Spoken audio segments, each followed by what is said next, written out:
This episode is brought to you by LifeLock. Between two-factor authentication, strong passwords, and a VPN, you try to be in control of how your info is protected. But many other places also have it, and they might not be as careful.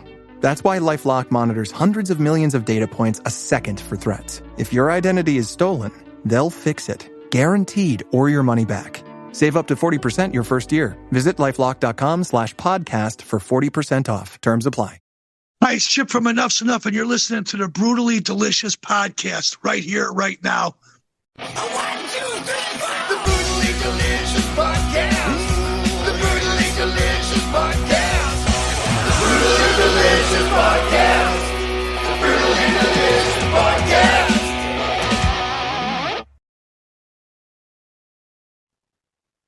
Hey, how are you, my friend? How are you, buddy? Good. I don't know if you remember, you did a documentary with me a number of years back. Yeah, I do remember you. I don't forget a good-looking face. How are you doing these days?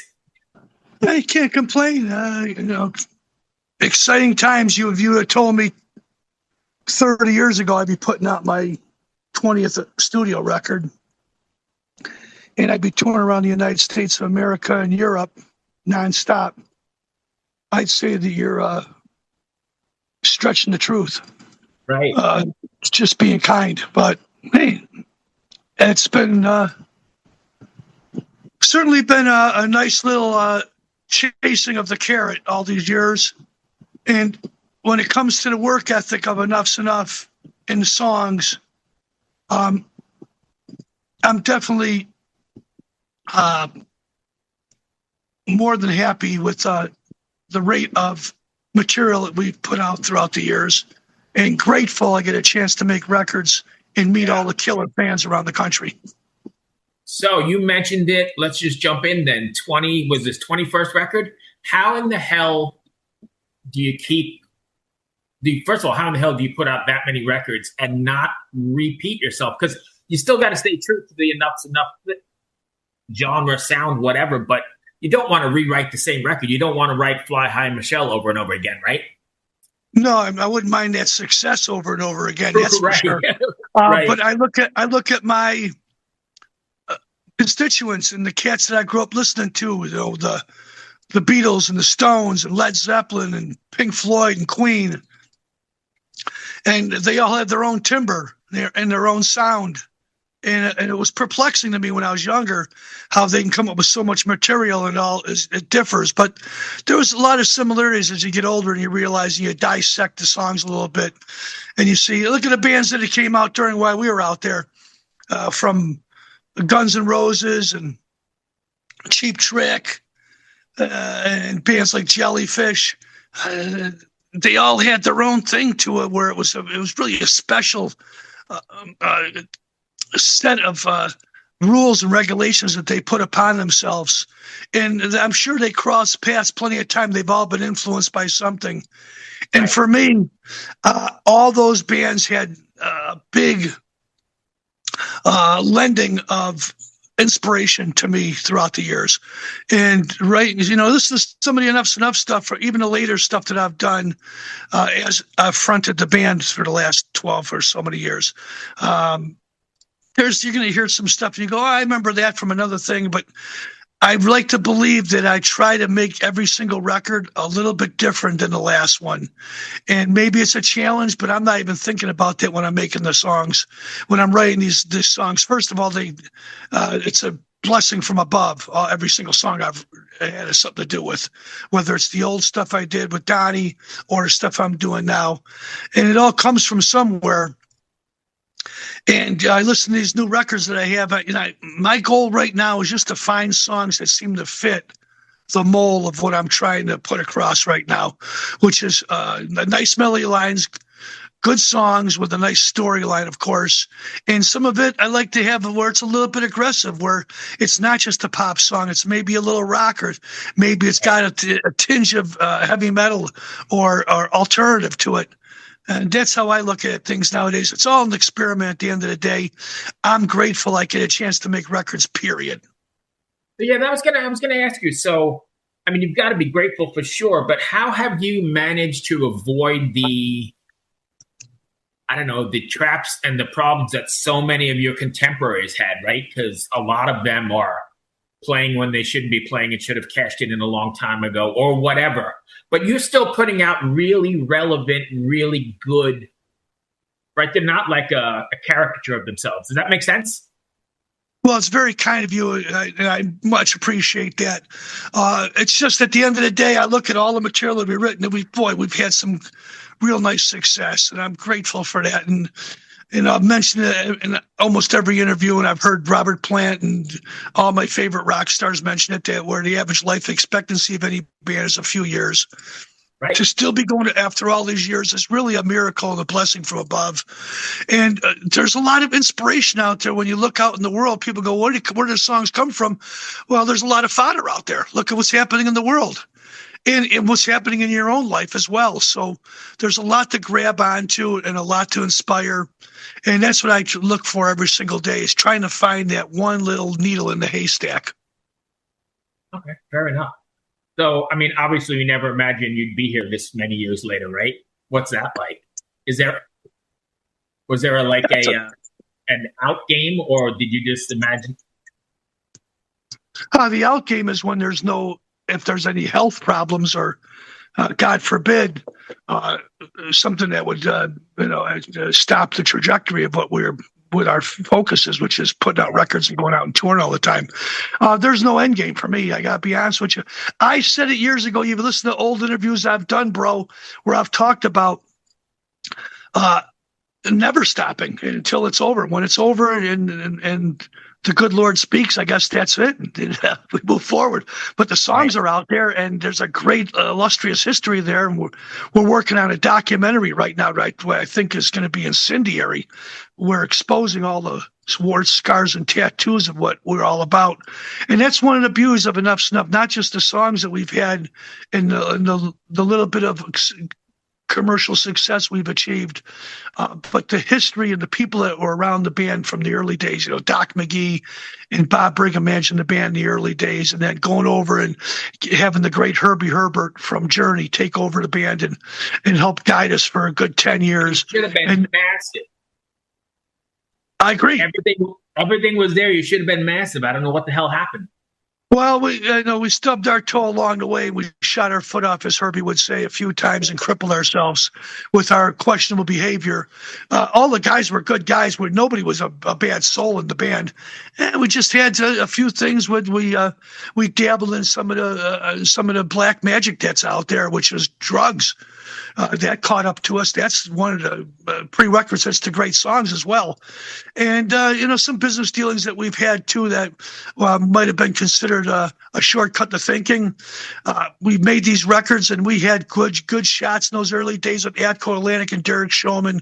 Plenty of fodder and chippy poos to put behind the band. We had a great agency with Barbara Skydell and Frank Barcelona and Locke Buchanan over a premiere. We made some really good deals and some great inroads, and we had some good tours too. And then we stubbed our toe along the way with the change of the guard in the music business. That was the biggest thing when Nirvana, Soundgarden, Alice in Chains, all those bands came out there, and good bands. Kind of the documentary years ago. That's where it kind of crushed it. Yeah, it hurt a lot of bands, not just us. Everybody had to take a back seat at that time. And we were strong enough and resilient enough to continue to go out and tour and find little places. We hit clubs and we hit theaters and we play everywhere. But at that time we were an arena rock band playing small places. And we've hurt ourselves because we wanted to work and we wanted to play and take the music to the people. And at that time too, there was moments where the inmates were running the asylum, and I think that might have been something where we confuse motion with progress. Got a lot of good guests on this record. I mean, I'm assuming you know a lot of them from the past, but how did you get a hold of Steven Adler and Steve Stevens and Gunnar Nelson and all these guys? Oh, it's easy to do, bro. First of all, I lived with Adler for 7 or 8 years in Studio City with him and his lovely wife and their 4 doggies. Oh, really? Yeah, because I played bass while I was in Enuff Z'Nuff. I also played bass in Steven's band, Adler's Appetite. Oh wow! So we toured all around South America and through Europe, and we did a lot of stuff in the United States. And Alex Grassi from Quiet Riot was the other guitar player. Michael Thomas, formerly a Faster Pussycat, was in the band as well as Stephen and myself. And we had Patrick Stone, actually, as a singer at one time, who's was in Butterside, and he also he was in a band called Sweet. Now he's out with Hairball. So we had a really fine-tuned, well-oiled machine. We toured around the country, and I was able to really develop a great friendship with Steven. So when he, at one time, at 2010, 2011, he came to Chicago to clean his act up a little bit. And I thought he was doing good in the band. When I was with him, he wasn't doing heroin or anything like that. He cleaned himself up really well, and he looked good. He was playing good too. But then he found himself slipping a little bit. So he came to Blue Island, Illinois, to stay with me. And I produced records out of my house here in Blue Island. And I had a ton of bands that were coming over here and making records while I was off tour. Right. And I like to help out the guys. Instead of going into a regular studio and spend $1,000 a day and come over here for peanuts, and you get me to not only produce the record, but I can play on your stuff, sing on your material, whatever I can do, help you write the songs. So I was helping a lot of the younger bands that were out there getting a foothold on themselves and giving them a chance. And Steven would get on the drums every day to check the drums for me, and I have my engineer just recording them. So I got a plethora of material of just Steven playing killer, iconic beats like he did back in the old days of Guns N' Roses. Right. So, and this business is predicated, as I've said a million times, on friendships and relationships. So from there, I just took, I would take those beats on those songs that Steven would lay down. I'd go into Pro Tools to make sure they're all gridded up, and I'd write songs around them. Yeah. And it was, nobody swings like that cat, because he grew up listening to Frankie Valli and the Four Seasons, and he loved Queen and Led Zeppelin. He had great influences. He loved Roger Meadows Taylor beyond belief. And so I was able to go in there and find inspiration in just his drum playing. It was just incredible. And then the other guy, Steve Stevens, I go back with him years and years back when he lived in New York. I played on some demos for him, helped him out in a couple things. He was kind enough to ask me to play bass on a few things. And from there, we developed a great friendship. He's come out and sitting with the band when we play shows in Chicago, or if we were in Japan, he'd be on tour. We'd call him up for the encore to play with us. And it just so happens he reached out to me on Instagram a couple months ago and said, "Hey, Chip, I've been listening to Little Steven's Garage Radio." Our buddy Little Steven Van Zant's got his own radio station on Sirius XM. Right. He's also got his own record company. And I'm surprised he never reached out to me for a deal. I got to be honest with you. Although we're happy where we're at right now with Cleopatra. But I remember reaching back out to Steve and going, "Oh, man, thanks for listening to this stuff." He goes, "Yeah, love to play on some stuff if you got me material." And I sent him a couple songs, and lo and behold, he came up with not only great guitar parts and beautiful rhythms and such tasty lead guitar parts, but he had great arrangements too. And I listened to everything he had to say to me. I respect him beyond belief. I've always loved him like a brother. And I thought this will be a nice feather in the cap, having Steven finally on Enuff Z'Nuff album. Yeah. He's singing and playing the guitar in a song called Magnificent. I say singing because he sings on the guitar. And the other cats that I got on the record, that was just by default. I was lucky. As I said, those friendships, you develop them, and in the music business, they don't last for a long time. But for me, I've been very blessed. And I was able to get Steve from Trickster, Def Leppard. Steve Brown's always been a solid singer, songwriter. He brought me a great song I thought was absolutely terrific. I did my thing to it. And then there's a couple other songs and players on there. I was really excited about finding an old demo tape from back in the 1990s, where I was producing a record in Chicago by a band called the Cyclops Blues Band, which was Greg Rico from Sly and the Family Stone, Prairie Prince from the Tubes, Ross Valerie and Neil Sean from Journey, and a bunch of illustrious cats that were on. I was co-producing the record with a guy named Dave Denny. And I was lucky enough, I should say, to develop a great friendship with Neil. And, when he came to Chicago, we had studio time at Chicago Recording Company, the old studio that's no longer there. Just an illustrious history. Everybody's recorded their Led Zeppelin, Queen, all the great bands from the past. And then, of course, the bands like Soundgarden and Pearl Jam and Wilco and Cheap Trick. And he came down and played, and we had a song. We had just a groove and an idea, and we lay it down. It was live in the studio. No bands do it like that anymore, bro. It's, it's all Pro Tool to Death Records, everything gridded out and fixed up perfectly. We went in there with no click track or anything and laid down this killer groove. With Neil playing guitar from Journey, myself playing bass, Donnie V, former singer of Enuff Z'Nuff, playing piano, not singing at all. And we laid the track down and we listened to it, and then we said, maybe this could be something cool for later on, and we just moved on. And those tapes, those 2-inch tapes sat in my vault for 30 years. And so when I was making this record, I was just pulling out stuff to listen to it, and that came up, and it was pretty exciting. And I go, what can I do to bring this song to fruition? Right.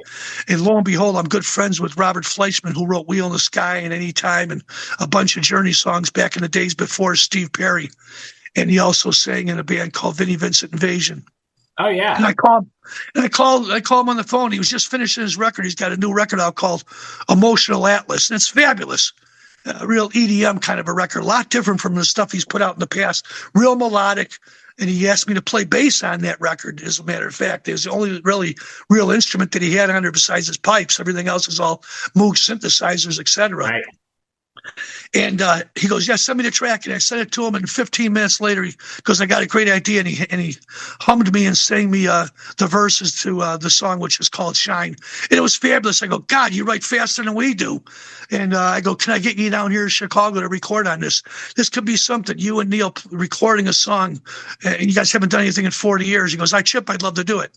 So we came down to the studio, laid it down in a couple hours. Really, it was like only a couple of takes on vocals. It wasn't like okay, let's punch in this line, let's fix this. It was the same approach that we took recording this song 35 years ago today.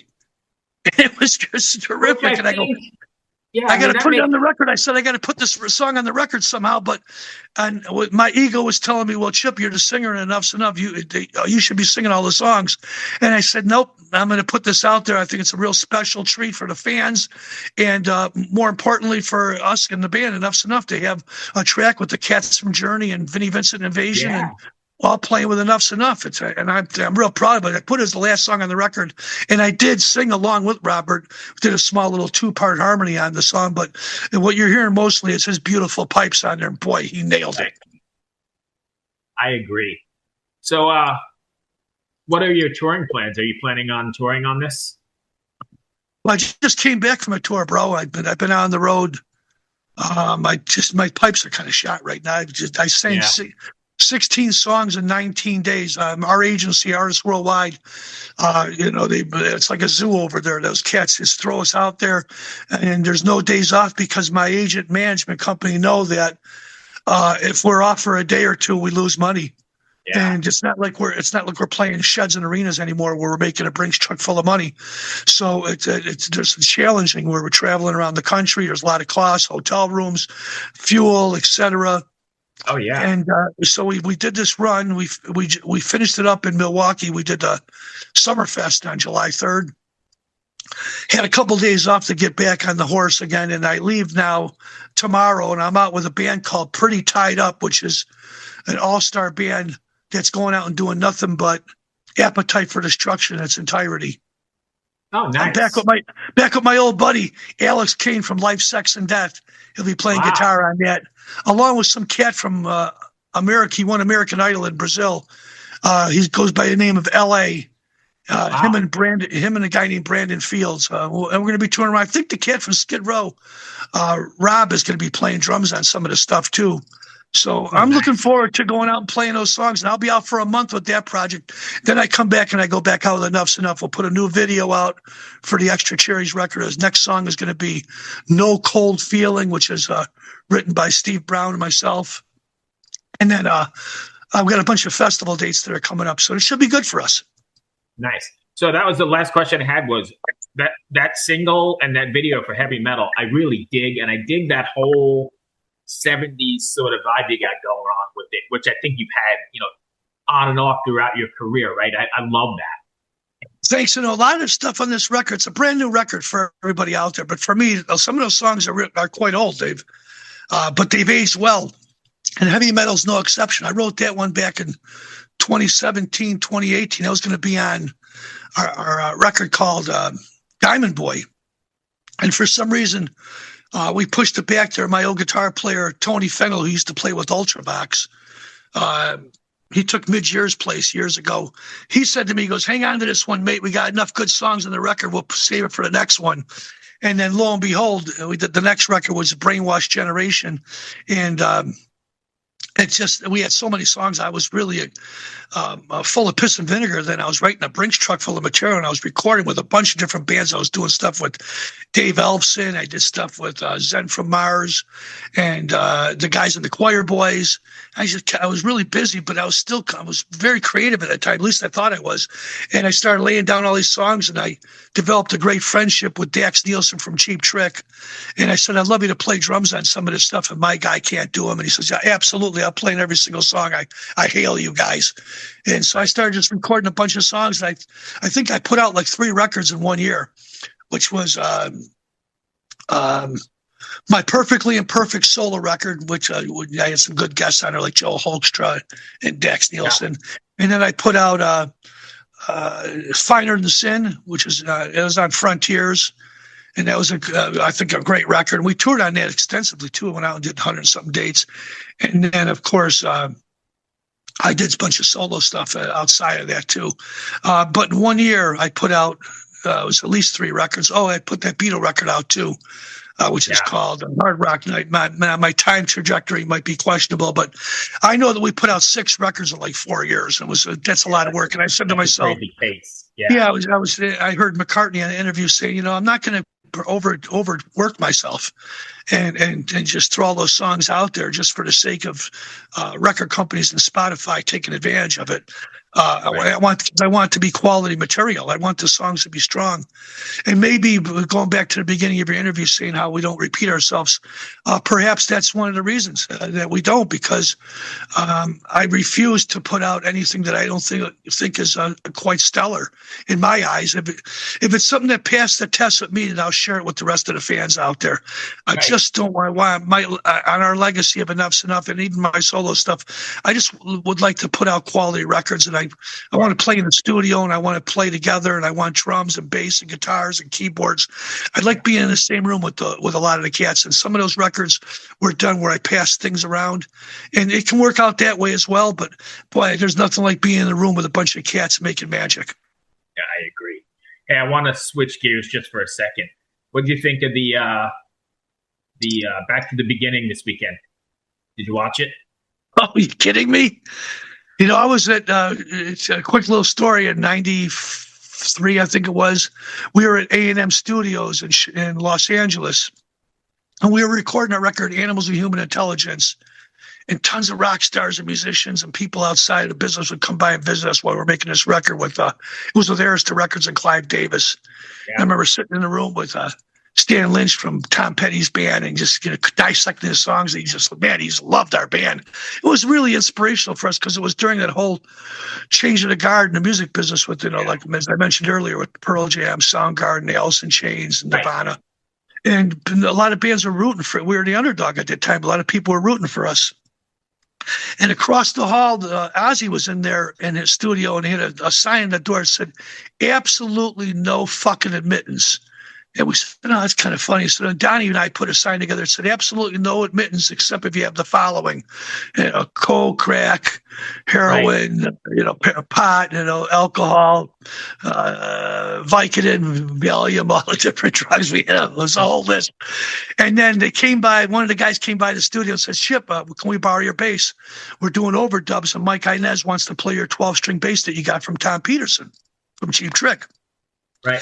And I gave him my bass guitar, and I didn't see it for a week or so, and I was wondering, and I didn't need it because we were tracking. I had my 4-string old precision bass with me, but I was wondering when I'm going to get that bass back. It's been over a week, and I asked one of the girls at the desk at the A&M Studios, if you see Ozzy come out and go outside, please just text me or send me a message in my phone, and I can I'll run outside. I won't tell the rest of my band so they can't get a chance to wreck that chance of shaking hands, and I didn't want to frighten Ozzy and scare him.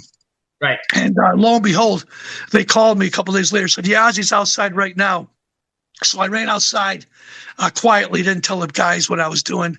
And there he is, just standing out on the steps out there. I go, hey, Oz, how you doing? He goes, hello, mate. And I said, he goes, you have any fags?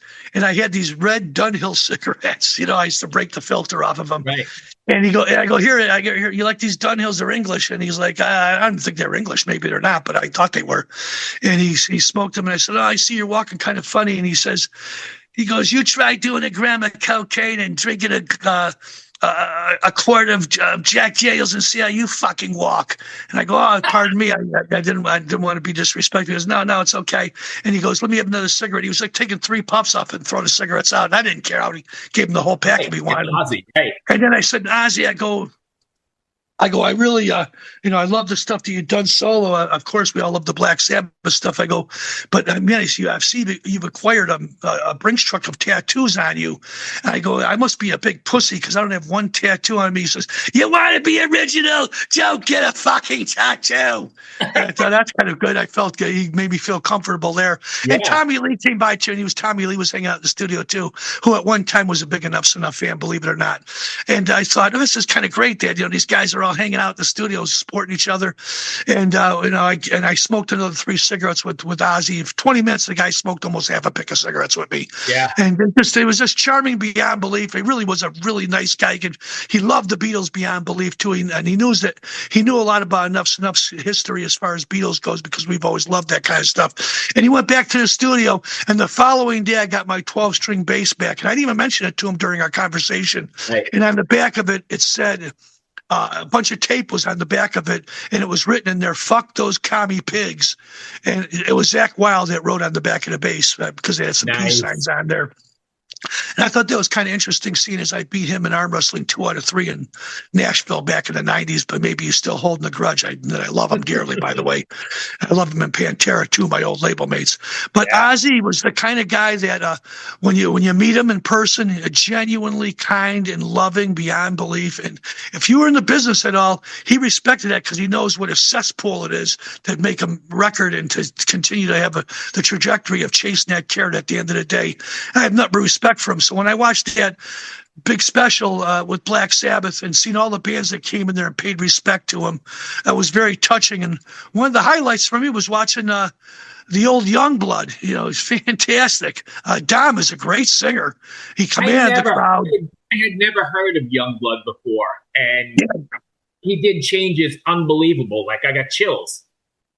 Yeah, he's a solid cat. He's good with the fans, and I take the same approach he does, except he's much bigger than I am as far as commercial success-wise. But he goes out there and he's very loving to his audience, and he's easy to get to, and you could talk to him, and he's accessible.